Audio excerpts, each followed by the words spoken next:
Nuevas en tu vida.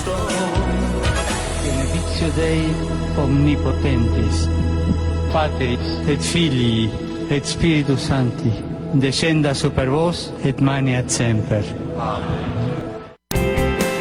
Radio Santa Rosa, buenas nuevas en tu vida. La Sociedad Dominica de Medios de Comunicación, Sodomco, presenta A Pensar Más con Rosa María Palacios.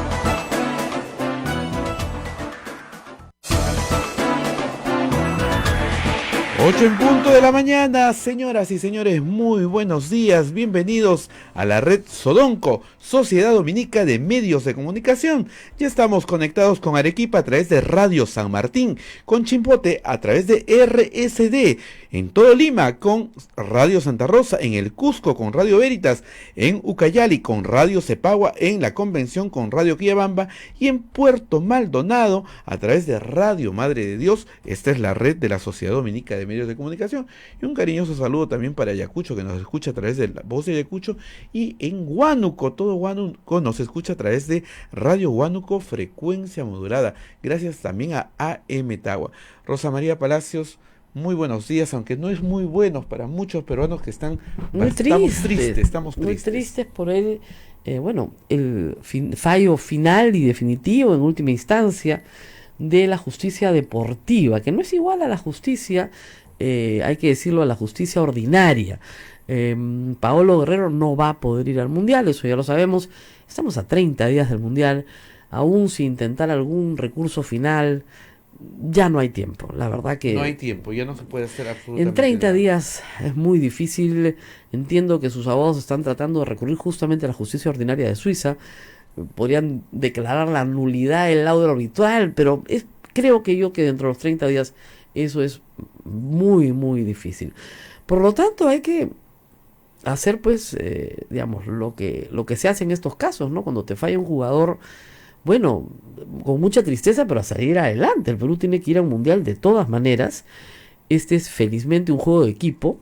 El equipo es bueno, por lo menos por lo que todos ustedes me dicen, es un buen equipo que es un equipo, además, que juega como Eso equipo. Es importante, que es un equipo. Entonces, falta una pieza fundamental, por supuesto que es fundamental, pero no es el fin del equipo peruano, ¿no? Eso hay que tenerlo bien claro, porque si no, creo que los otros muchachos que están en el equipo se van a sentir más desalentados ahora de lo que están, ¿no? Eso es lo que hay que tratar de hacer, que el equipo no se desanime. Así es. Y también hay que decir una cosa que creo que es importante, ¿no? O sea, si se contrata a un entrenador como el profesor Gareca, es porque él sabe, ¿no? Nosotros no sabemos. Entonces, todos los hinchas le dicen, llame a fulano, llame a mengano, haga esto, haga aquello. Porque si ustedes observan en general a los miembros del género masculino viendo un partido de fútbol, todos se convierten en entrenadores, ¿no? Y lamentablemente eso pasa también con los dirigentes, ¿no? Que se convierten en entrenadores y te comienzan a presionar para este o para aquel. Dejen a Gareca hacer su trabajo. Ese sería mi hashtag del día, ¿no? Déjenlo trabajar. O sea, yo estoy segura, que él con toda seguridad ha elaborado un plan B. Sí. Porque tenía que ponerse en esa contingencia. Sí, yo creo que sí. Entonces, si tiene un plan B, dejémoslo pues desplegar su plan B. O sea, él es el profesional, el que ha sido contratado, el que desayuna, almuerza y come fútbol todo el día, y que tiene el equipo técnico y tiene la gente alrededor para tomar las mejores decisiones para la selección peruana. Entonces, en sus manos está qué es lo que debe pasar con la selección de aquí en adelante, y nosotros tenemos que aplaudirlo. Y bueno, en algún momento obviamente toda gestión es criticable, pero no durante el partido, ¿no? O sea, yo siempre digo, bueno, critica la gestión cuando acabe, ¿no? No critiques la gestión cuando, sobre todo, tienen que enfrentar una situación difícil. Así que, primer término, a los demás muchachos, decirles que son buenos y que pueden salir adelante, que efectivamente la pérdida de Guerrero es una tristeza para un campeonato que se nos abría pues después de tantos años, pero que ellos son buenos también, ¿no? Que no es el fin, que no está todo acabado, que es el principio, y que su director técnico, su entrenador, tiene mucha experiencia y va a saber decidir qué es lo mejor para la selección peruana. El Mundial empieza en 30 días. En 30 días. Nos tenemos una persona en el aeropuerto esperando justamente la llegada. Ahorita tenemos al especialista que es el profesor Moisés Barak, que tiene la gentileza de atendernos. Muy bien, muy buenos días, profesor. Muy buenos días, un gusto de escucharlo. Nosotros estábamos hablando de lo que debía hacer un poco el entrenador de aquí para adelante, ¿no? Que a veces, claro, entre la tristeza de lo que ha pasado, no se piensa que también hay un grupo de muchachos convocados que bueno, pueden llegar a sentir que no la van a hacer sin Guerrero, y eso sería fatal para ellos también. ¿Qué debería hacer, digamos, el comando técnico, el entrenador en estos momentos? Yo creo que el profesor Gareca es un técnico que ha mostrado capacidad. Creo que él va a hacer lo mejor por el equipo. Si bien es cierto, hemos perdido un gran jugador, yo no solamente diría importante, muy importante para el equipo, pero un equipo no está basado en un solo jugador. Entonces, tiene que buscar quién es el jugador que puede ocupar la ubicación de Guerrero, mentalizar a la gente que un equipo no depende de un solo jugador, depende de un conjunto de jugadores. Entonces, el equipo nuestro ha mostrado fecha a fecha que han ido mejorando individualmente casi todos los jugadores. Entonces, esta mejora tiene que ser esa, y hacerle ver que el equipo está en la capacidad de pelear un resultado a cualquier equipo, porque tenemos jugadores que son de valía, y qué mejor que un mundial para mostrar esta capacidad. Entonces, creo que Gareca tiene que hacerle entender a los jugadores que sin Pablo Guerrero también se puede ganar los partidos. Se va a sentir la calidad de Guerrero, sí, porque es un jugador sobresaliente, de una actitud superior al resto, pero que se puede reemplazar, y para ello hay que pensar que el equipo está en la capacidad de poder sacar buenos resultados. Bueno, eso por un lado. Ahora, respecto a la situación de Paolo Guerrero, bueno, es una pena, pero tal vez usted entienda algo mejor que yo. Yo entiendo de leyes y de justicia ordinaria, no entiendo mucho de justicia deportiva, pero hay principios universales del derecho. Y uno de esos principios es la proporcionalidad de la pena. Si el último tribunal, que es el TAS, reconoce que no hay dolo, es decir, que el jugador no ha consumido esta sustancia derivada de la hoja de coca para fines recreativos o para mejorar su desempeño, eso lo reconocen plenamente, por lo menos en la información que tenemos hasta el momento, porque no tenemos la resolución completa. Y la sanción mínima es de 1 a 2 años, lo lógico es que se reduzca del mínimo si es que no ha habido dolo. ¿Por qué no funciona así? Sí, yo creo que a todos nosotros nos ha sorprendido, porque la FIFA inicialmente le puso 6 meses de castigo. Entonces, si hubiera sido los 6 meses, ya Paolo estuviera hábil para jugar. Pero el TAS, que es la parte disciplinaria de la FIFA, que ellos son autónomos, han determinado que sea otra la sanción. Ahora, no especifican ni dicen por qué le han aumentado la sanción. Ahora, no hay un atenuante que se llama que pueda decir que él consumió a un estupefaciente para mejorar su rendimiento. No se ha probado, pero desgraciadamente el TAS es inapelable su sanción. Eso es lo que no en la justicia ordinaria, eso no se entiende, porque todos somos proclives de error. Claro. Entonces se puede rectificar o corregir un error, pero el TAS no. Pero también acordémonos que el TAS le quitó 3 puntos a Bolivia. Así es. Y esos 3 puntos nos favoreció a nosotros. Se dicen que estamos TAS con TAS, pero el problema es que hay que esperar a ver que más adelante si uno intentar una apelación a ver si se puede cambiar, aunque es muy difícil que el TAS dé marcha atrás una sanción. Ahora, pero hay que intentar, a futuro hay un comunicado de la federación, o sea, de los profesionales de la FIFA, del FIPRO, que son los jugadores y sus agentes y sus representantes, señalando que, digamos, las reglas de antidopaje se han revisado ya 5 o 6 veces en los últimos años, cada vez son más estrictas, pero cada vez son más disparatadas, si se quiere, de alguna manera. Es decir, el mero hecho de dar positivo en una prueba no puede ser considerado como punible si es que no se consideran las circunstancias. Entonces parece ser que ahí hay un tema que abre probablemente el debate a futuro sobre si estas reglas, yo entiendo la preocupación obviamente de cualquier asociación deportiva por evitar el dopaje en la participación de sus atletas, pero las reglas tienen que tener digamos, además de ser rigurosas, tienen que tener algún sentido, y estas aparentemente no hacen sentido para los propios profesionales del fútbol. ¿Hay un debate abierto, usted cree, a futuro sobre este tema? Sí, yo creo que sí. No se puede medir a todos con las mismas vara. Hay que ver los antecedentes. Hay gente que tiene antecedentes pues de cometer faltas.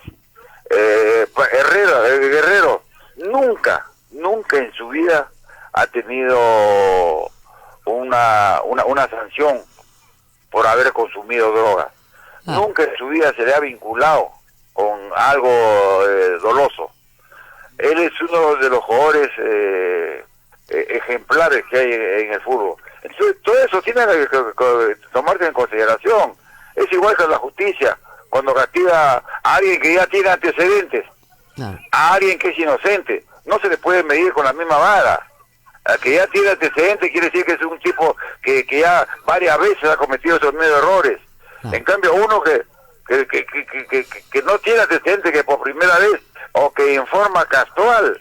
Porque a él se le está sancionando porque consumió un té que le sirvió un mayordomo en un hotel. Entonces, bueno, hay que ver sus antecedentes. Él no tiene antecedentes de consumir ninguna droga. Entonces, eso esperemos que el TAS lo pueda considerar y bajar la sanción, que es muy difícil porque ellos la sanción que aplican la mantienen. Esperemos que en este caso, por justicia, lo pueda hacer. No lo creo, profesor, porque ya no hay más trámite ante el TAS.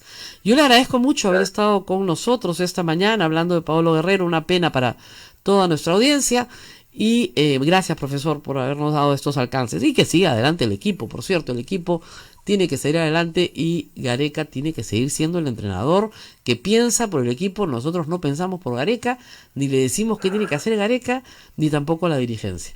¿Nos tenemos que ir a la pausa ya? Nos vamos a la pausa. Muchas gracias al profesor Moisés Barak, que nos atendió a través de la línea telefónica, y nos vamos a la pausa porque tenemos la segunda parte de la entrevista con Ollanta Humala. Pero déjenme decir dos cositas nada más para que les quede claro, ya, de temas jurídicos que están todos muy confundidos. En la justicia ordinaria, la carga de la prueba la tiene el fiscal. El fiscal te acusa, ¿no es cierto? Y tú tienes que esperar que él te acuse y defenderte. En la justicia deportiva, la carga de la prueba la tiene el jugador. Él ya está acusado. El mero hecho de que aparezca el metabolito de benzoigonanina, que es complicadísimo, implica que hay, ¿no es cierto?, rastros de un derivado de la hoja de coca. Ahora, en la prueba, esa es la prueba, como se dice, cualitativa, o sea, está. En la cuantitativa es evidente que no ha habido un consumo ni habitual, ni recreativo, ni para mejorar el desempeño. La FIFA lo reconoce y TAS lo reconoce, ¿ok? Entonces, él tiene que defenderse, no lo puede defender su federación. Hay mucha gente que dice, ¿por qué no ha ido a la federación? Porque no puede.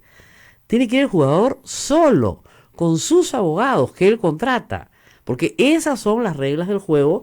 Así está establecido en los reglamentos FIFA. O sea, va solo y él tiene que probar su inocencia, lo cual es dificilísimo en derecho, es la prueba del diablo.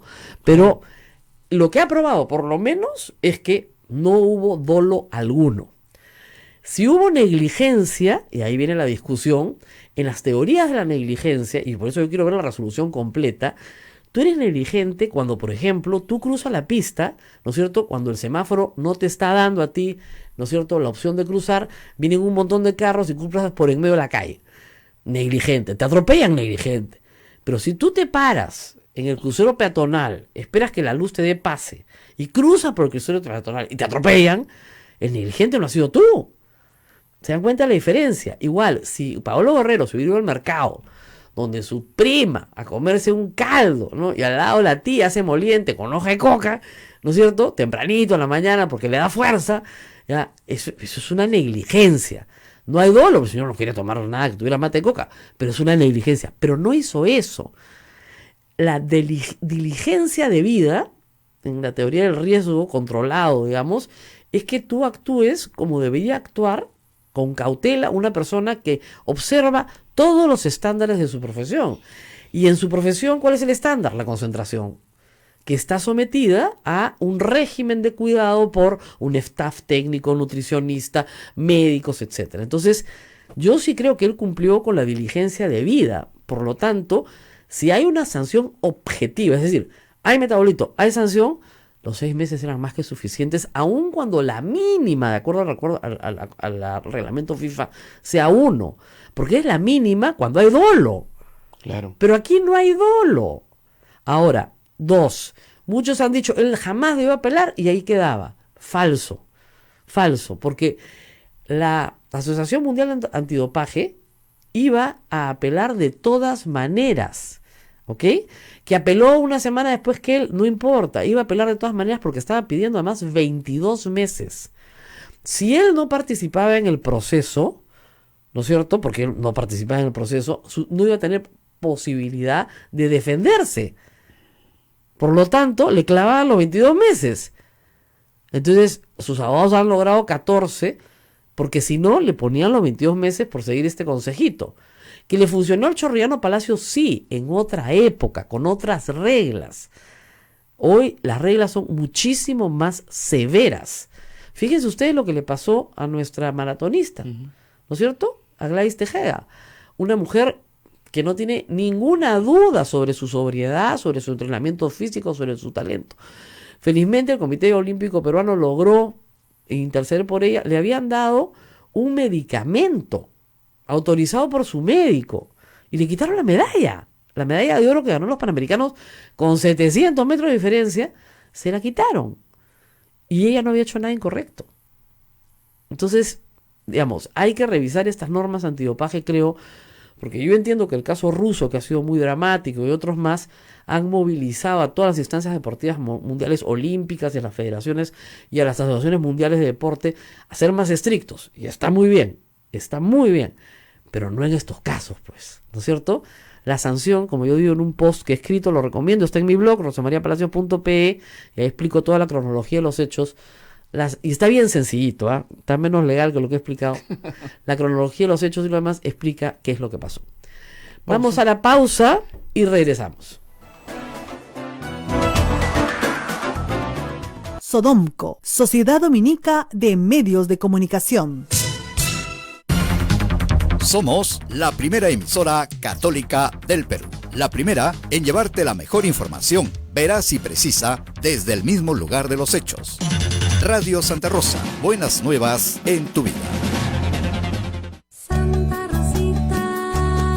Ya está a la venta Rosita, Limeñita Divina, una hermosa historieta ilustrada con la vida de nuestra primera flor de santidad de América. Dibujos divertidos para grandes y chicos. Pueden adquirir este precioso ejemplar en el Jirón Camaná 158 Lima, en Radio Santa Rosa, buenas nuevas en tu vida.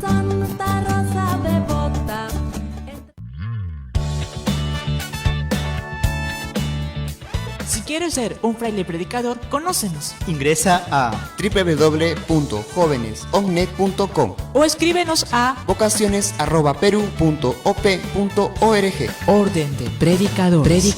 Maestro itinerante, tú vas feliz a predicar. Amigo caminante, tú tu voz anuncia la verdad.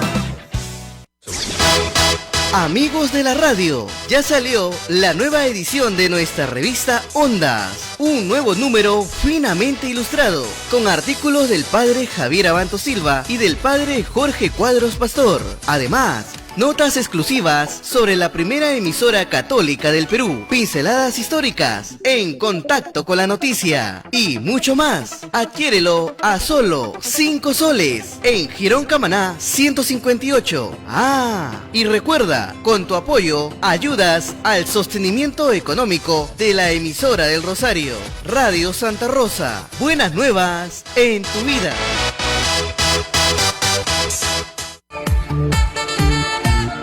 Radio Santa Rosa, 60 años, llevándote buenas nuevas en tu vida. Sodomco, Sociedad Dominica de Medios de Comunicación. Estamos nuevamente con la Sociedad Dominica de Medios de Comunicación en todo el Perú. Rosa María Palacios. Solo para presentarles la segunda parte del video en que hablamos con Ollantaytamala Tazo este pasado sábado sobre su gobierno, sobre cosas como por qué no indultó a Alberto Fujimori, si se hizo rico o no se hizo rico con algunos contratos, en especial el gasoducto surperuano, y otras cositas más que ustedes van a escuchar en esta parte de la entrevista. Ahí va, a ver, Naila, ¿estamos cuadradas? Ya. ¿Se enriqueció usted en su gobierno? No hablemos de fondos de campaña, enriquecimiento en su gobierno, personal. No, algo que... Salió más pobre, dice usted. Y ahí fuimos a Caracas, fue una gira. Una gira, muy bien. ¿Se enriqueció usted en su gobierno? No hablemos de fondos de campaña, enriquecimiento en su gobierno, personal. No, algo que... Salió más pobre, dice usted, de lo que entró. No creo, tampoco voy a decir eso.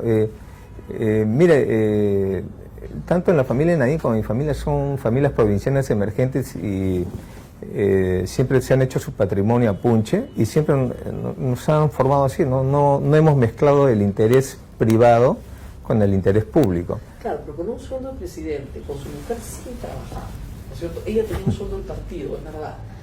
No alcanza para mucho, ¿no? Con las justas para pagar los colegios y... Es complicado, pero yo tuve que hacerme un préstamo del partido. El partido me prestó una buena cantidad de plata. Bueno, ¿por qué? Es lógico, entonces dígalo, el partido me mantuvo. Sí, en parte, en gran medida sí. Y el partido son personas naturales que donan al partido. No solo eso, en esos años el fondo principal del partido ha sido el aporte de los congresistas, asesores, etcétera. Entonces tenía una renta mensual del partido. Como ya en la primera campaña se me atacó por mi patrimonio, se decidió que el presidente del partido tenía que ser un cargo remunerado. Ese cargo remunerado lo he ejercido. Cuando he sido presidente ya no podía ejercerlo. Claro, pero antes de pasárselo a Nadine, yo tuve que pedir un préstamo al partido que lo estoy pagando ahora. ¿Por qué? Porque Nadine no ha cobrado viáticos, yo no he cobrado viáticos de viaje. ¿Pero por qué no? ¿Como Toledo? Bueno, justamente por ser bastante escrupuloso, porque uno entiende que después lo van a expulgar y uno yo preferí en ese sentido mantenernos de esa manera.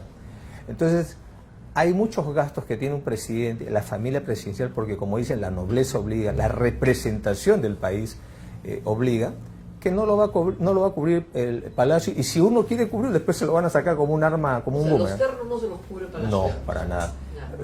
Pero en la mujer es más complicado, porque la mujer si se pone 2 vestidos seguidos, la rajan, ¿no? Si va mal vestida, también le cae el raje. Pero si va muy bien vestida también, que fue el caso de la no hay forma de no perder en eso, ¿no? Pero eso involucra un gasto, ¿no? Por eso tuve que hacerme un préstamo personal del partido, ¿no? En el caso del hombre no, porque yo me compro 10 ternos del mismo color y no pasa nada. O el mismo terno con 10 corbatas, ya está. Así es. Pero el problema es que muchos percibieron que su casa fue remodelada, que fue arregladita. Eso sí, todo, que compró un poquito más al costado, me parece. No. En la misma casa, la mejor. Le aclaro, le aclaro. La casa de mis suegros es donde en estos momentos, producto de la incautación de mi casa, estamos viviendo. La casa del costado es de un amigo, familia de cariño de los suegros de Nadine y de Nadine, que la ofreció cuando estábamos en Europa. Se lo ofreció a mi suegro y nos transmitió la oferta y la compramos. Porque él quería irse de allá porque su familia está en Europa. Entonces quiso venderla y la vendió en $160,000, que lo compramos. Entonces nosotros no hemos tenido la propiedad de mi suegro, sino hemos tenido nuestra casa. Claro, la han ido remodelando, mejorando. Y hemos pagado, y eso está dentro de la contabilidad, dentro de la pericia que nos han hecho, está eso. Hemos mejorado, evidentemente, es una casa tan antigua como la de mi suegro, ¿no? 40 años, pero por lo menos, sí. Pero le han hecho arreglos, pisos, muebles, entonces se presume que usted con el enriquecimiento que tuvo... No, ahí hay muchas cosas que te agradezco que me preguntes, pero... O sea, he sido presidente del Perú, pero tengo que estar contestando estas cosas, pero si es necesario... la gran parte de los muebles fue el regalo de boda de mi suegro, y están los papeles, ¿no? El viaje de bodas fue con apoyo de mis hermanos también, bueno, y estuve en Europa. Era muy joven en, ¿no?, esa época, pero digamos, ya cuando fue presidente, o sea, yo sé que estas preguntas pueden ser molestas, pero eso es lo que está haciendo la Fiscalía. La Fiscalía está yendo a su... Entonces estamos viendo la parte legal o la parte de gestión de gobierno. No, la gestión durante su gobierno, porque le dicen que durante su gobierno, su cuestión de gobierno, usted pero hablemos de la gestión. Se enriquece, por ejemplo, le da la buena prueba a Odebrecht en el gasoducto. Primero, ¿en qué forma me he enriquecido? Le da la buena prueba a Odebrecht. No, ¿qué? O sea, ya, ¿dónde estamos eso? Exteriores de riqueza. Mis hijos estudiaban en el Jairan cuando llegamos de allá. Mi hija estuvo en el André Malraux y de ahí lo pasé al Jairan. Todos mis hermanos han estudiado en el Franco Peruano o en el Hans Christian, ¿no? Mis cuñados en la Inmaculada. Entonces, hemos mantenido el nivel.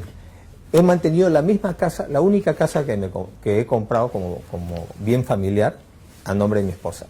Tengo mi departamento en Miraflores que lo compré, como se dice, de soltero, con apoyo de mis padres. No me había comprado un vehículo y cuando llego a Palacio tengo los vehículos de Palacio, no necesitaba comprarme un vehículo, ¿no? Tenía su camioneta allí, es así que la manejaba. Esa es del año 97, sí, ¿no? Esa ahora está incautada, del año 97. Esa es la que están incautados, sí, me di cuenta. Sí, ahora, cuando se ha hecho, por ejemplo, los contratos... Hablemos del gasoducto Sur. Dame 3 minutos para explicarte. Yo sospecho que el tema de corrupción está en Kuntur. ¿Por qué? Porque en el gobierno de García, como lo dicen las empresas, ¿no?, hubo mucho interés del gobierno para que lo tenga Odebrecht. Y le dan a través de una iniciativa privada autosostenible. Quiere decir que el Estado no pone plata, ¿sí? Pero evade el concurso, ¿no? Y normalmente las iniciativas privadas autosostenibles, autofinanciadas, se hacen donde no hay interés de mercado. O sea, hacer el mantenimiento de un puente a 5.000 metros de altura, ¿no? Pero un megaproyecto de miles de millones de dólares que entre como una iniciativa privada y que después en mi gobierno lo pasen a hacer una APP, porque nos piden plata, nos piden 1.300 millones de dólares a cambio de un paquete de 18% creo de acciones para Petroperú, ¿no? Eso me pareció sospechoso. Y nos presentan un informe de factibilidad supuestamente acabado, y cuando entramos a revisar eso, no estaba acabado. Para darle un ejemplo, el trazo del ducto lo habían hecho en escritorio, o sea, no se habían dado el trabajo de ir al terreno, hacer el trazo del ducto. Además, no tenía en cuenta el ducto de los líquidos, que otro problema. Ok, pero se va a un concurso y el concurso gana Odebrecht. Obligamos a concursar a todos. ¿Postuló uno? No fue postularon 3, es como una carrera, como en una maratón, ¿no? Corren y uno se quedó 100 metros antes de la meta, ¿no? Y además, por primera vez... La acusación, y le implican a Nadine, es que se quedó 100 metros antes de la meta por órdenes de Palacio. No, ese es absurdo. ¿Quién lo dice? Hay que ver, me gustaría que me preguntes eso también. Pero además, hay que señalar que se puso la cláusula anticorrupción. Primera vez en la historia del Perú que se pone una cláusula anticorrupción, que quiere decir que si yo descubro que la empresa ha cometido algún delito, se le interviene todos sus activos. Ese contrato ahora es nulo porque ya simplemente no se pudo, por razones de viabilidad económica, seguir adelante con él. Ahí viene el tema de que la empresa, el proyecto se paraliza por insolvencia de la empresa. La empresa, antes de dejar el gobierno, nos pide flexibilizar el marco del mercado de capitales, que quería bancos de otro nivel, de un subnivel. Y no le aceptamos eso. Y por eso la empresa, al final de cuentas, paralizó. Y yo creo que el gobierno, recomiendo al gobierno retomar el tema, porque eso es una necesidad para toda la macrosur. Esa es la única anotación que tengo de cohecho, digamos, posible. No hay ninguna otra, eso es verdad. En ese sentido, pero usted se peleó con todo el mundo en su gobierno. Se peleó con la izquierda. Se peleó con Javier de Canseco, muchos lo culpan, digamos, de haber causado un daño irreparable a su vida, porque en el Congreso lo persiguieron los nacionalistas hasta suspender los 120 días. Se peleó con sus ministros, con sus primeros ministros. Se peleó con sus congresistas. Por último, se peleó hasta con su candidato presidencial del 2016. Se quedó solo. ¿No confía en nadie? ¿Cómo que no? Primero, el Partido Nacionalista ha nacido, no tiene mellizos, o sea, ha nacido solito, ¿no? Así como yo he nacido solo, no tengo mellizos, así también nació el partido. La ideología nacionalista, ¿no? Ha tenido, y es una ideología potente, que en menos de un año logró catapultar al partido como uno de los partidos con opción a ser gobierno.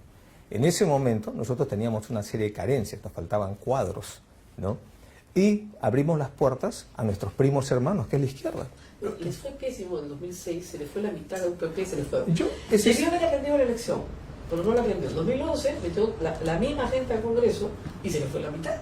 Y después que se les fue casi todos. Había un ex primer ministro israelí que me decía que Israel ha avanzado mucho en las tecnologías de defensa satelitales, de la salud, pero en la mente humana es muy difícil penetrar la mente de una persona, que una persona de un momento a otro pueda cambiar su posición y pueda convertirse en otra cosa. Es muy difícil predecir una decisión. Hay teorías sobre la elección racional, etcétera, pero es un misterio el cerebro de las personas. ¿Usted cree que entonces traicionaron muchos? Yo creo que sí. Yo creo que muchos defraudaron el proyecto, y no solo defraudaron, pretenden, ¿no? Es como decir que el huevo quiere enseñarle a la gallina cómo empollarlo, ¿no? Entonces por eso usted los menciona, yo no voy a mencionarlo. Porque ya los está diciendo usted, pero lo que quiero mencionar es no al mensajero, sino el mensaje, ¿no? Pero hubo gente que sí fue leal con usted y a la que usted maltrató. A ver, esa es la segunda parte de la pregunta, que me dirá usted quiénes. Pero los que se van, ¿no? Normalmente no se van a ir diciendo que son traidores, ¿no? Se van más bien echando la culpa. En política es así. Es que el amor propio en las personas es tan fuerte que no pueden comprender que puede haber una paja también en su ojo, ¿no? Yo sí reconozco. ¿No se está a sí mismo? No, yo sí los reconozco, mis errores, ¿no? Y tengo muchos. ¿Cuáles son? Pero ya, como se lo dije antes, no soy partidario de la humillación pública. Si me voy a autoflagelar, lo voy a hacer delante de un crucifijo, como los buenos juezitas. Pero, como le estaba diciendo, ¿no? Muchos abrimos las puertas. Por eso pusimos Gran Alianza Nacionalista Gana Perú, porque el Partido Nacionalista no tenía los cuadros suficientes ni siquiera para cubrir la cuota de bancadas. En el camino, ¿no? Todos estos grupos que han entrado, también dentro del Congreso, han querido partir la bancada para replantear una cuota de poder con el Ejecutivo. Nosotros no tuvimos una mayoría como hay hoy día, sino teníamos que fabricar mayoría. Tuvimos una mayoría relativa y con socios coyunturales. Entonces usted verá que muchos proyectos de ley que sacamos eran básicamente con diversas bancadas. ¿No se arrepiente el daño Javier de Canseco? ¿Perdón? ¿No se arrepiente el daño político a Javier de Canseco? Nosotros no le hemos hecho ningún daño. Votaron para suspender los 120 días acusándolo de corrupto. Nosotros no le hemos hecho ningún daño a Javier Canseco. Lo que haya habido es un tema en el cual la oposición de ese momento manejó eso. Y en la bancada hubieron gente que lo apoyó y gente que no lo apoyó. Es parte de la formación de la disciplina, la parte de la indisciplina que había dentro de las bancadas. Entonces usted verá que no ha sido un voto de consigna. Pero además a Javier Canseco le dimos la oportunidad de que sea congresista, ¿no? Y ni Nadine ni yo albergamos ningún tipo de odio en nuestro corazón. Creo y respetamos la memoria de Javier, un magnífico político, un magnífico parlamentario, ¿no? Pero no nos pueden echar la culpa a nosotros de ese tema. Ahora, la inversión privada. No. Fue timorato, Conga nunca fue. Pero Conga no es la inversión privada. O sea, yo sé, pero digamos, sí, pero una golondrina no hace milagro. Además, titulación el primer año. A ver, hablemos un poco. Cuando llegamos a gobierno, lo que encontramos era un país que estaba entrando en un proceso de se estaba entrando en un proceso de depresión externa porque se caían los precios de los minerales. Ya había pasado la época de las vacas gordas que administró García, donde América Latina creció a un ritmo de 4 a 5% y el Perú 7 a 8%. Eso ya había pasado. Lo que nos tocó a nosotros fue viento en contra. Y aún así, solamente en inversiones mineras del quinquenio tuvimos más de 40.000 millones de dólares frente a los 16.000 que tuvo el gobierno anterior de García, sin conga y sin conga acá. En segundo lugar... Evidentemente iban a salir de su gobierno. Bueno, no, eso es fácil decir. La situación de Cerro Verde venía de todas maneras, ya estaba en la línea.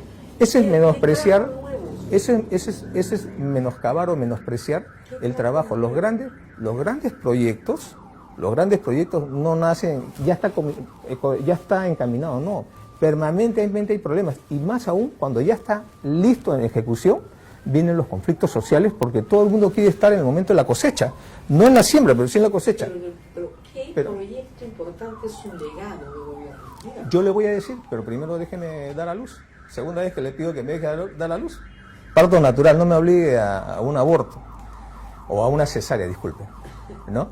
Lo que quiero decirles, cuando llegamos a gobierno, dentro de la política de crecer para incluir, ¿no? Nosotros cambiamos una estrategia que era incluir para crecer y creamos un componente más, que es la política social, y que hoy día sirve también para la lucha contra la pobreza. Datos del INEI señalan que los programas sociales con el acompañamiento del Estado han ayudado a bajar 2 puntos porcentuales la pobreza. O sea, 730.000 peruanos dejaron de ser pobres gracias a eso. Y en mi gestión de gobierno, más de 1.300.000 peruanos dejaron la línea de pobreza extrema. ¿Eso es legado? Ese es parte del legado, estoy diciendo, es muy grande. Pero además, quiero señalarle, ¿no?, que todo esto lo hicimos, ¿no?, lo hicimos respetando las reglas de la macroeconomía. O sea, de tal manera que dejamos un país fuerte, sólido económicamente, macroeconómicamente, con recuperación económica. Cuando entregamos el gobierno, en el último trimestre el Perú creció 4.5%. Además de esto, hemos dejado megaproyectos que tienen que continuar. Está la línea 2 del metro, está la refinería de Talara, el gasoducto surperuano, está el Museo Nacional, el MUNA. Me tengo que ir a la pausa. Una pregunta. Pero no me deja. No, ha dicho varias cosas, es su legado y quería saberlo, o lo que considera su legado. Recuperamos más de 50.000 kilómetros cuadrados en el litigio con Chile. Eso es un buen dato, pero pregunta final. ¿Por qué me habla de legado? ¿Por qué no indultó a Fujimori? Porque no era correcto. No era correcto. Me quedo con esa respuesta. Vamos a la pausa y regresamos.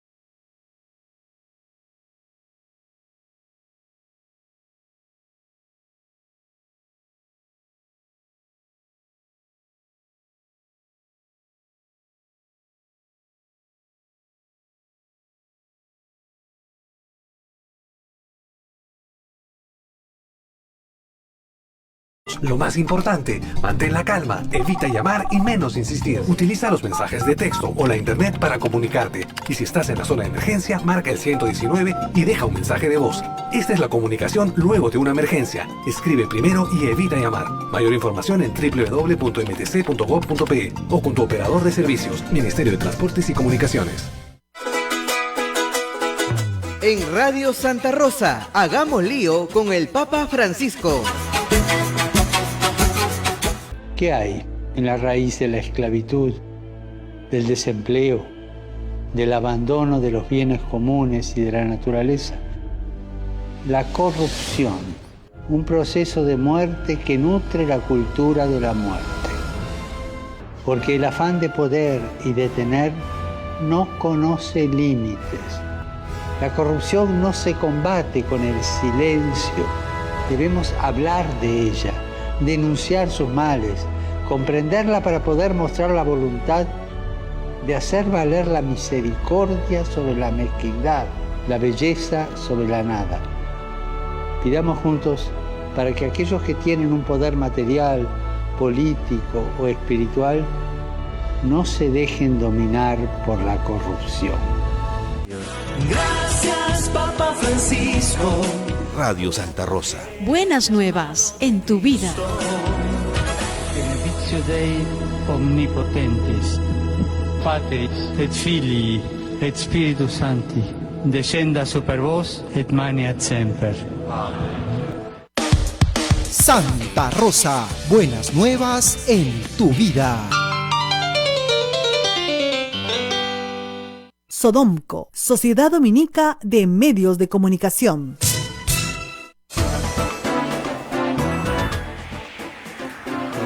Sí. Para terminar el bloque que me has cortado. Su legado, porque quería hablar de más cosas. Sí, yo creo que el tema del Sistema Nacional de Becas que creamos, 100.000 becas. La cárcel cambia a las personas. ¿Usted cree que una experiencia tan traumática como la prisión marca? Te pido un minuto sí. Para terminar el bloque que me has cortado. Su legado, porque quería hablar de más cosas. Sí, yo creo que el tema del Sistema Nacional de Becas que creamos, 100.000 becas, la longitudinal de la sierra, el Plan Esperanza, ¿no? La compra del satélite, pasamos de 2.9 a 4% el presupuesto educativo. Lo hubiéramos llevado más, pero no había posibilidad porque el ministerio no podía administrar tanto dinero. Los programas sociales, más de 30 programas sociales, muchos con certificación internacional. Nadie le discute ¿no? sus programas sociales. Ese es parte del legado. Lo que discuten es el estancamiento de la economía. Mira, el estancamiento de la economía viene también porque las externalidades son fundamentales. El Perú vive de la venta de minerales y hubo una depresión. Los precios de los minerales se cayeron un 30%. Por eso proyectos como Quellaveco, que ya estaba con licencia social, la empresa no invirtió y no lo ha sacado adelante.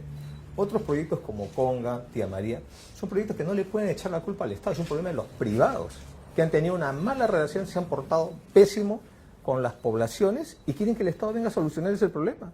Ahí ha sido un problema, ¿no? Con parte del sector de izquierda también, ¿no?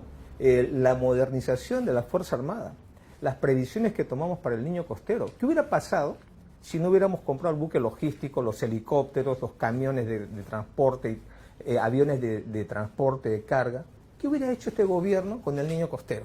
Nadie se preocupó de esas cosas. Hasta nos hemos preocupado de comprarles patrulleros a la policía, helicópteros nuevos, todo de calidad. Yo no he comprado maquinarias, Bamba, nada de esas cosas. He comprado lo mejor para nosotros. Vamos a parar ahí. Muy bien. Su prisión. ¿Cambia la prisión de las personas? ¿Las marca? Todo cambia. Yo creo que en el refrán que dice nadie puede bañarse 2 veces en el mismo río. En la prisión preventiva, abusiva, ¿no?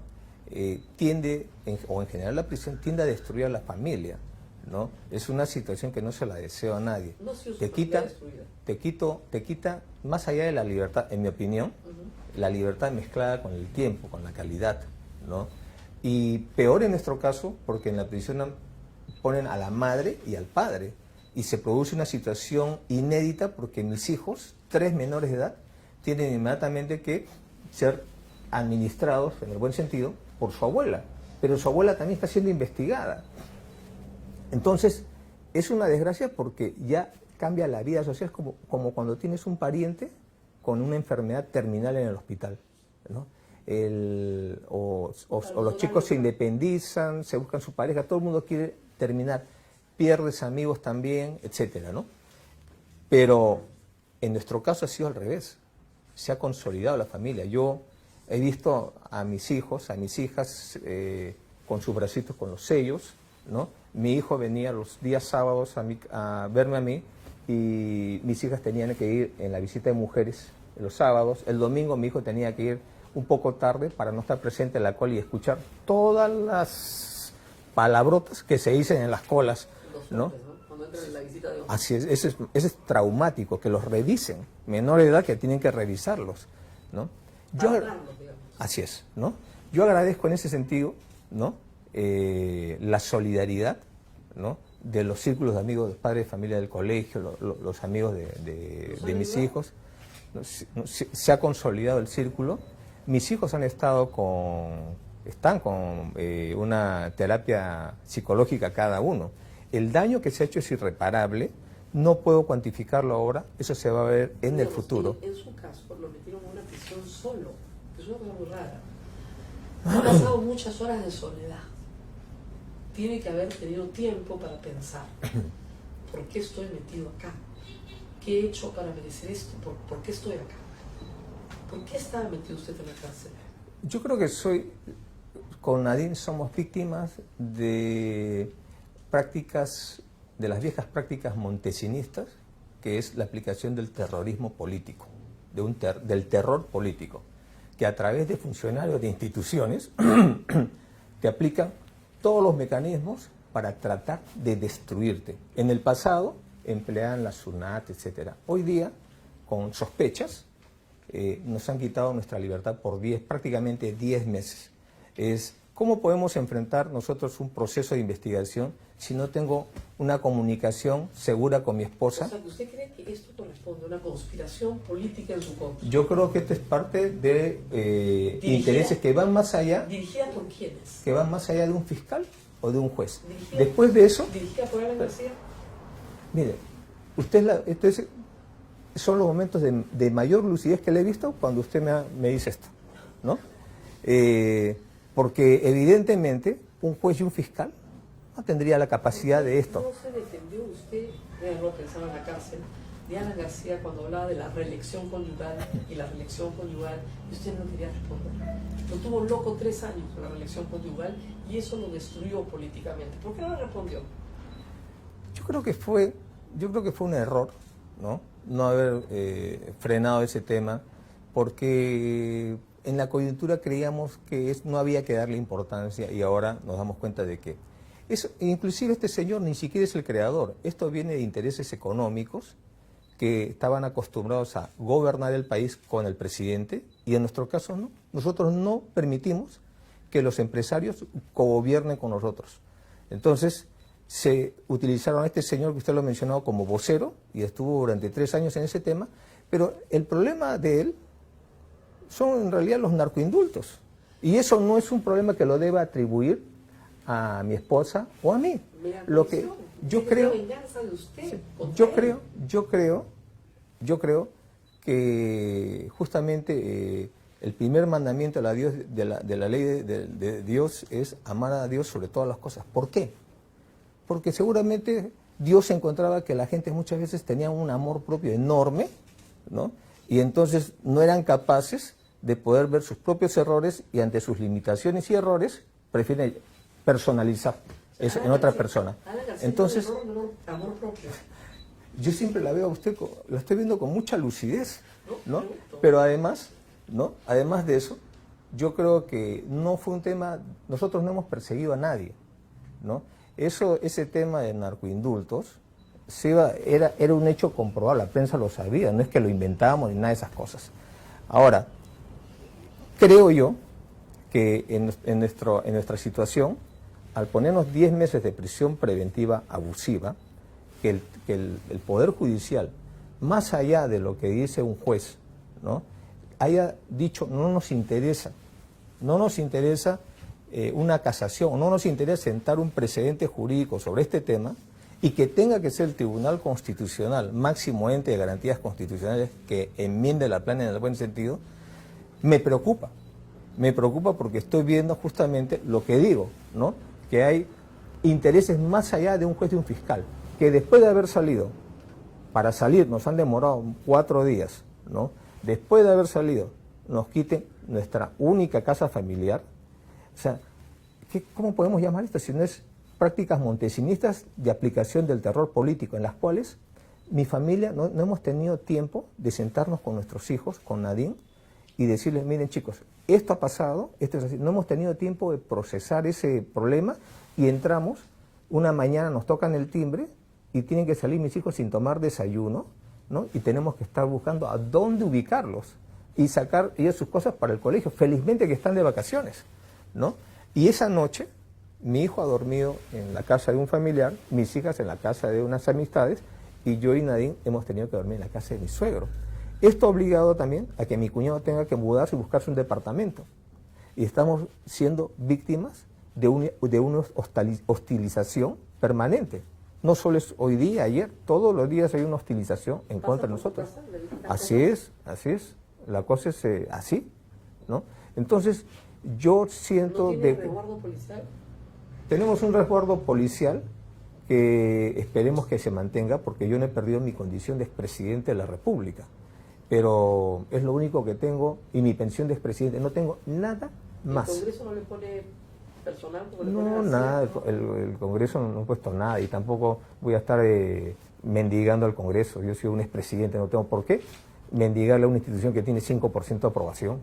Ya vendrán buenos tiempos, pero eso sí, yo creo que esto, y desde acá yo hago una exhortación, ¿no?, a la comunidad internacional, a la OEA y a todos los organismos como la Comisión Interamericana de Derechos Humanos, Naciones Unidas, del maltrato que se está haciendo acá y que estamos entrando a una situación que vulnera el Estado de Derecho. ¿Cómo se puede apadrinar a este tipo de funcionarios que utilizan el poder para el mal? Dicen que estas personas en realidad nos han victimizado y les han hecho un favor. Y bueno, Nadine es candidata en 2021 de todas maneras. Bueno, mira, dos cosas, ¿no? O sea, si me han querido hacer ese favor, no se los he pedido porque han hecho un daño irreparable a mi familia. Es un caro favor. Con 2 favores de eso, no sé qué pasaría, ¿no? Pero en segundo lugar, ¿no?, cuando Nadine me acompañó en el gobierno, Nadine tenía un proyecto profesional. Ella ha sido, desde estudiante, ella hacía consultorías. Y yo le dije que tenía la aspiración política después de haber haber hecho el levantamiento en Locumba contra la dictadura de Fujimori, después que denuncié a todo el alto mando de la Fuerza Armada por haber firmado el acta de sujeción, y después que me invitaron al retiro. Y quedamos con ella en un acuerdo bien claro, ¿no? Ella, como esposa, me iba a apoyar, iba a ser una activista de las políticas sociales del gobierno, pero terminada la gestión de gobierno, ella quería retomar su vida privada profesional y ver la situación y atender a nuestros hijos, porque entiende... ¿Ella no quiere ser candidata? No. Y entiende una cosa... ¿La cárcel la ha golpeado más a ella que a usted? Porque ella no ha aparecido, salvo para criticar la medida de incautación, pero... Nadine es fuerte y entiende, justamente para no dar el discurso a estos eternos enemigos que tenemos, ¿no?, de victimización, porque no nos estamos victimizando, hemos preferido que mejor salgo yo a hablar, porque para que no lo tomen por el lado de la victimización. Pero eso no quiere decir que Nadine, como madre, no esté muy preocupada, muy mortificada. Nos han quitado libertad, nos han quitado nuestra casa, le han congelado las cuentas al partido. El fiscal dice que el partido no debe postular el 2021. En estos momentos no podemos hacer una actividad y bancarizarla. Estoy disponiendo que se dé cuenta al Jurado Nacional de Elecciones de que financieramente el partido va a tener que ser un partido manejado informalmente a través de... Vamos a hacer apoyadas, pero no lo puedo bancarizar. Voy a tener que ponerlo en la caja fuerte, qué sé yo. Nadine no va a ser candidata. No. ¿Se acuerda que hace años tuvimos una entrevista durísima? Estamos terminando, no se asusten. Y yo le pregunté más o menos 10 veces, ¿qué pasó, madre mía? Te cedo la... ¿Qué pasó, madre mía? Lo que ha pasado es... ¿Qué pasó en el 92? No en el proceso. No en... No en el proceso. Yo entiendo lo que ha pasado, etc. ¿Qué pasó en el 92? Yo creo que más que el 92, lo que hay que remontarnos es a lo que es Madre Mía, ¿no? Madre Mía, en el año 89, fue tomado por Sendero Luminoso. La primera acción militar del Ejército Guerrillero Popular del Alto Guayaga fue en Madre Mía, donde eliminaron algo de una decena de soldados y otra decena de civiles. A raíz de eso se instaló una base en la zona superior, en el cerro. En el 90, Sendero Luminoso asesinó al jefe de base. En el 91, Sendero Luminoso volvió a asesinar al jefe de base y mató 17 soldados, ¿no? Y se llevó armamento de guerra, y las patrullas de Sendero, las patrullas contrasubversivas o subversivas, eran tan potentes como las patrullas contrasubversivas. Si en Ayacucho usted patrullaba con 20 hombres, en el Guayaga tenía que patrullar con 40. Si no, era un suicidio lo que estaba haciendo usted, ¿no? En el 92, lo que yo encontré era una situación donde el Estado no estaba, donde el oficial tenía que hacer de cura, de juez, de fiscal, de hermano, de padre, y donde, como no había administración de justicia, por ejemplo, si usted quería, su problema de usted es que su vecino, la vaca de su vecino se ha comido su alfalfa. Se iba a quejar a la base porque no había a quién quejarse. Para la base eso no era un problema que ameritara viajar 2 días a pie a un sitio y arriesgar toda una patrulla. Entonces iba usted y le decía, mi vecino es terruco, ¿no? Para obligar a que salga a la base. Salía a la base y lo emboscaban, ¿no? Fue una situación de guerra y sobre eso, en el gobierno, el primer gobierno de Alan García y en el gobierno de Fujimori, se dictó un manual, el ME 41-7, donde se dispone la eliminación física de la organización política administrativa de Sendero Luminoso. Esa era la situación. Sobre eso yo no lo acepté y lo denuncié. Y después por eso me quitaron el mando de tropa y me internaron en el hospital militar para quitarme el mando de tropa. Me pusieron en el pabellón de tuberculosis. Me tuvieron 3 meses metido ahí por haber denunciado esa situación, ¿no? Yo no he violado los derechos humanos, yo he trabajado con honor y de manera correcta. Lo que pasa es que de allí, cuando soy conocido como personaje al haber hecho el levantamiento militar, no tengo ninguna denuncia, tampoco tengo ninguna denuncia en la Comisión de la Verdad. A mí no me han denunciado. Recién cuando empiezo mi carrera presidencial, me viene el tema de que soy un presunto violador de derechos humanos. Pues bien, me sometí durante 3 años a las investigaciones. Y después de haberse hecho más de 80 testimoniales, pericias, etcétera, donde se descubre que ese señor es un mentiroso compulsivo, le hacen un peritaje psicológico, etcétera, no hay lo que ellos decían, se me absuelve, ¿no? Hoy día, madre mía, es un caso cerrado, pero veo como hay una presión política que lo quieren abrir. Hay una comisión en el Congreso que, como usted lo ha dicho, ¿qué es una comisión congresal? ¿Para qué sirve una comisión congresal? ¿Y cómo se prostituyen las comisiones en el Congreso, ¿no? Cuando tienen mayoría y perversidad, se juntan 2 cosas, ¿no? Porque a veces es preferible tener a un inepto en el Congreso que tener un perverso que no descansa, ¿no? Entonces, lo que están haciendo es tratar de meter terror a todas las en esta investigación y presionar a la fiscalía que abre. Entonces llaman a jueces, fiscales. Fui sin haberse tomado una testimonial, he sido pasado investigado. No se me ha permitido el acceso a la documentación, ¿no? Y aún así se me juzga como presunto culpable, ¿no? Para mí, madre mía, es cosa juzgada, porque así lo dice la ley y la Constitución. Nos tenemos que despedir, pero podemos repetir esta entrevista en algún otro momento porque se nos han quedado muchísimos detalles todavía. Cuando quieras, Rosa María, te debo también varias entrevistas. Me debe años de entrevistas. Pero además quiero agradecerte tu valentía, defender los principios constitucionales como es el abuso de la prisión preventiva, el abuso de una incautación de inmueble, más allá de diferencias que podamos tener sobre el tema del proceso o sobre otras cosas, ¿no? Y sé que por defender tus ideas y tus principios te has ganado un racimo bastante frondoso de enemigos. No, de insultos, más bien. Pero bueno, ese es el trabajo, la verdad es la verdad. Yo lo que estoy buscando es la verdad. No sé si me lo ha dicho, el público es el que tiene que juzgar eso. No, había mucho más que explicar. Yo tuve como les dije, una conversación previa con él. Lo vi bien en el sentido de que y ustedes lo aprecian también en la entrevista, más delgado, lo viste tú, Abel, ¿no? Delgado, más acabado, más avejentado. Los años pasan, el poder envejece, pero entero en el sentido de que está con ganas de pelear, ¿no? No está deprimido, ni mucho menos. No. Terco como siempre, ¿no? Sí. La misma terquedad de toda la vida. Pues siempre ha sido yo lo he entrevistado tantas veces, qué terco. Pero sí con ganas de pelear, ¿no? Y es raro, ¿no? Una persona que la agarras a porrazos, pues, a golpes, normalmente no lo chancas, pues, ¿no? Y no está chancado, para nada, está con ganas de contestar y de pelear. Y está con ganas de competir.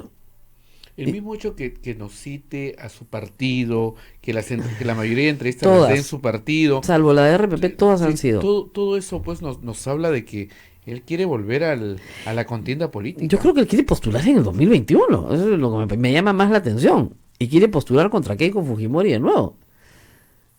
Y no sé por qué, me parece que efectivamente hay una intención de impedírselo. Ahora, yo no sé si tenga alguna oportunidad, ¿no? Porque el público está muy molesto con él, ¿no? Por lo menos en redes sociales, ustedes no saben la cantidad de insultos que he tenido que bloquear, porque claro, se los dirigían a él, pero me los mandaban a mí, así que todos, y había muchos para mí también, ¿no? También agradezco a muchísima gente que ha estado muy contenta con la entrevista, porque como es una entrevista larga, ha habido tiempo para que se pregunten o se profundicen más cosas que normalmente no se profundizan.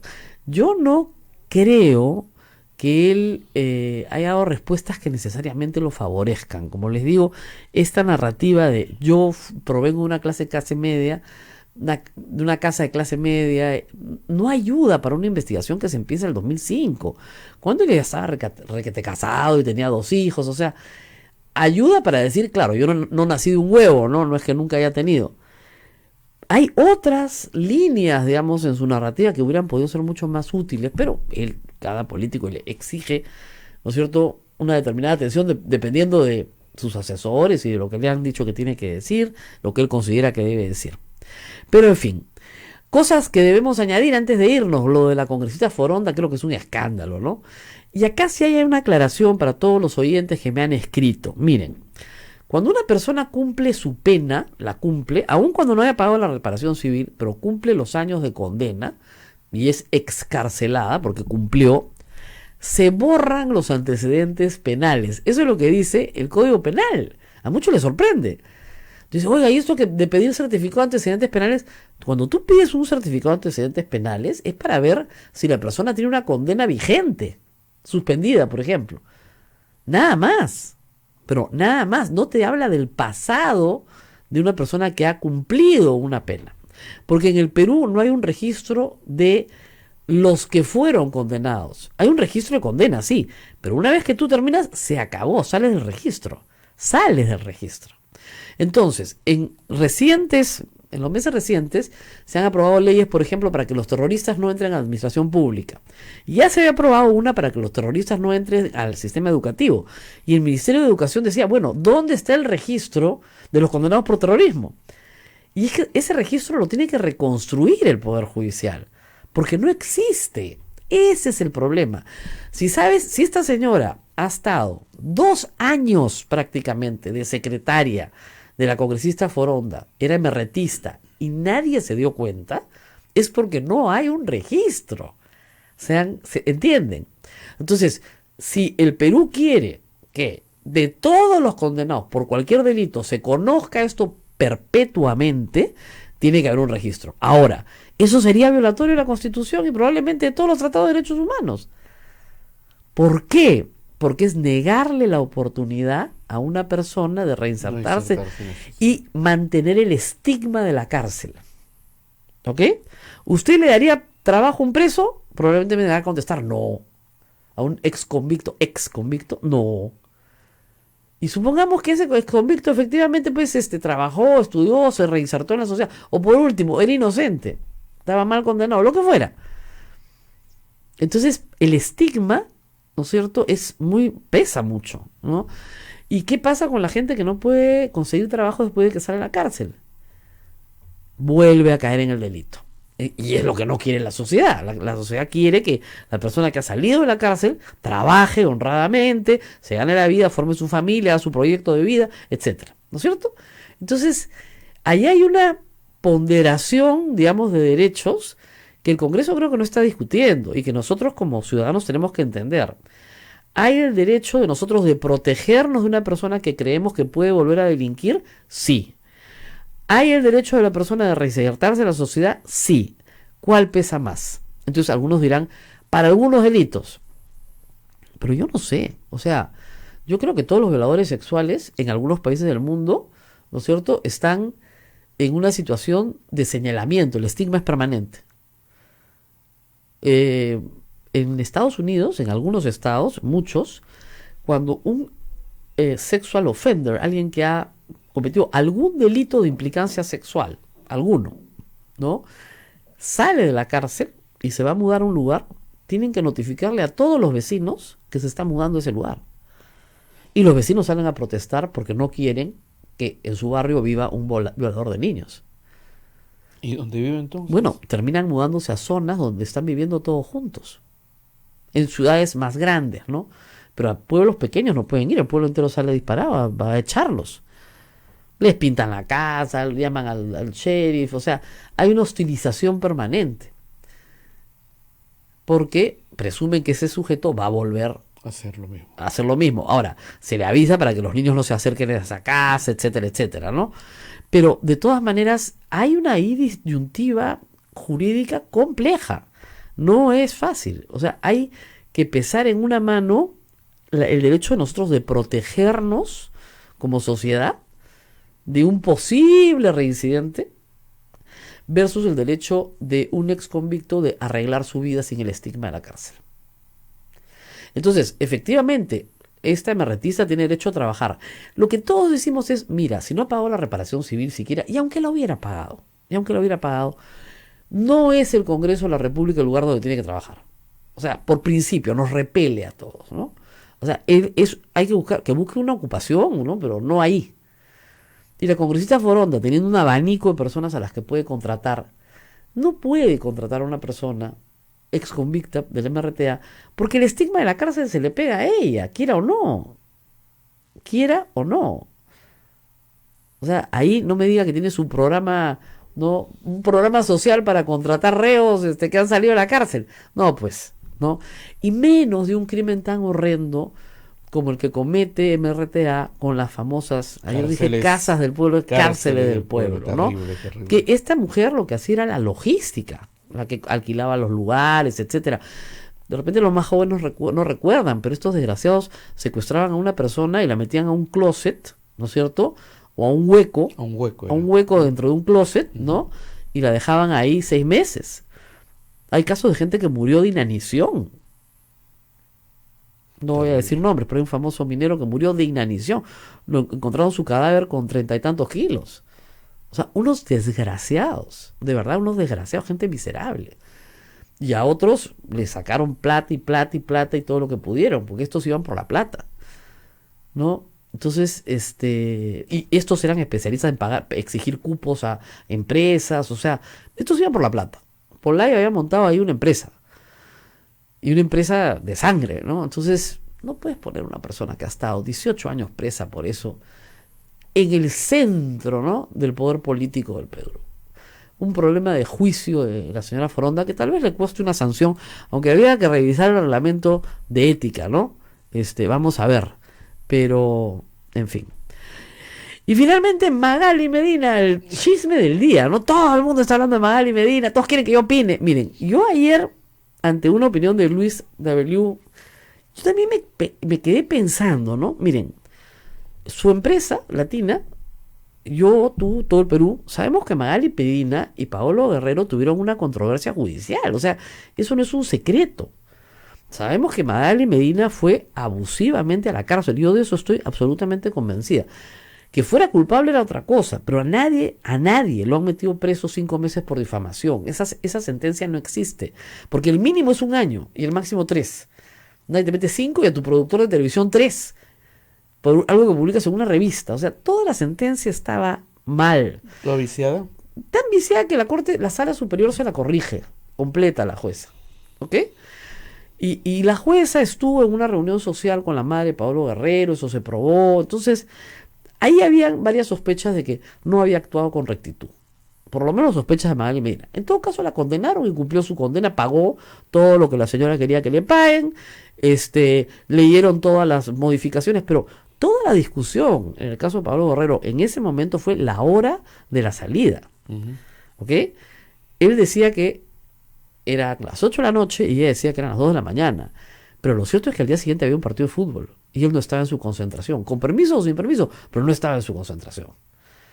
Y como la gente odia a Magali Medina, porque se hace odiar, pues la pobre, no tiene sus méritos, entonces evidentemente le daban la razón a él, pero él estaba fuera de su concentración y el día siguiente hubo partido con Brasil y jugó pésimo. Igual la condenaron. Entonces ella siente que fue a prisión injustamente. Entonces ayer me dicen en el canal, no lo he escuchado, un comentario horroroso, pues así burlándose, qué sé yo, y la empresa decide votarla, suspenderla, aun cuando todos sabemos que después del Mundial se arreglará su situación. Ahora, ella ya venía con problemas de rating, ¿ya? Entonces yo creo que han usado esto como una excusa. Porque si no, la estarían votando por una opinión que la empresa conocía perfectamente antes de ser contratada. O sea, perfectamente, es público y notorio.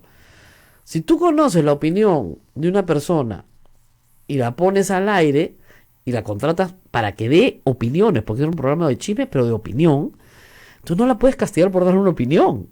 Eso para mí es un castigo a la libertad de expresión. No me gusta la expresión. Siempre dicen, pues no, no me gusta el ejercicio de tu libertad, pero mataría para que lo tengas. O sea, ¿hay gente que ejerce mal su libertad? Sí, pero la empresa ahí está velando por intereses meramente comerciales. Eso es lo más penoso de todo, meramente comerciales. Entonces, cuando las empresas no entienden lo que es el periodismo, hacen esto. Y lamentablemente cada día tenemos menos empresas periodísticas en el Perú y más empresas comerciales que se dedican en algunos segmentos a hacer periodismo. Por eso, chicos, tenemos menos chamba. De verdad. Hacer periodismo es otra cosa. A mí no me gusta la opinión, pero es una opinión que puede representar a un sector marginal de la sociedad también. Marginal, pero lo representa. Y tiene que estar representada. Si a mí no me gusta, fíjense, si a mí no me gustaran todas las opiniones, olvídense, ¿no? Lo que yo no admito es el insulto. Eso sí no me parece bajo. Y tampoco admito que se invada la intimidad familiar en un momento crítico para obtener noticias, ¿no? Y lo que hizo ayer el RPP fue eso. La intimidad familiar es sagrada. La madre de Paolo Guerrero cometió el error de contestar el teléfono. Han debido cortar la entrevista más rápidamente, decirle muchas gracias, señor, entendemos su dolor, y cortar la entrevista. Pero al hacerla hablar, ¿no es cierto?, ella puede después estar incursa en difamación simplemente por un momento de exaltación, de cólera, de dolor. Y eso un periodista tiene que saberlo medir y decir, no, estamos haciendo incurrir a una persona inocente en un delito. Entonces mejor cortamos la entrevista, ¿no? Hay un ejemplo clásico de eso, si quieren. ¿Se acuerdan cuando Toledo salió en la campaña reborracho? ¿Así? Cortaron la entrevista en 30 segundos. Han podido jaranearse con él, ¿no es cierto? O sea, hacerlo puré. Pero Raúl Vargas, que es profesional, dijo, no señor, se acaba la entrevista acá. Eso es lo que hay que hacer. Hay cosas que tienes que sacar del aire, porque no pueden estar al aire porque efectivamente no son profesionales. 9:13. Muchas gracias a todo el Perú. Nos vemos mañana.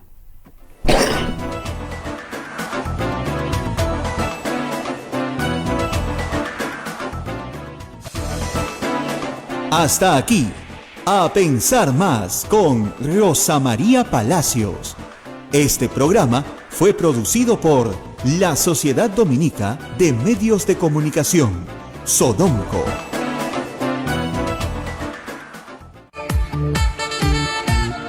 Radio Santa Rosa, 60 años, llevándote buenas nuevas en tu vida. Amigos de la radio, ya salió la nueva edición de nuestra revista Ondas. Un nuevo número finamente ilustrado, con artículos del padre Javier Abanto Silva y del padre Jorge Cuadros Pastor. Además, notas exclusivas sobre la primera emisora católica del Perú, pinceladas históricas, en contacto con la noticia y mucho más. Adquiérelo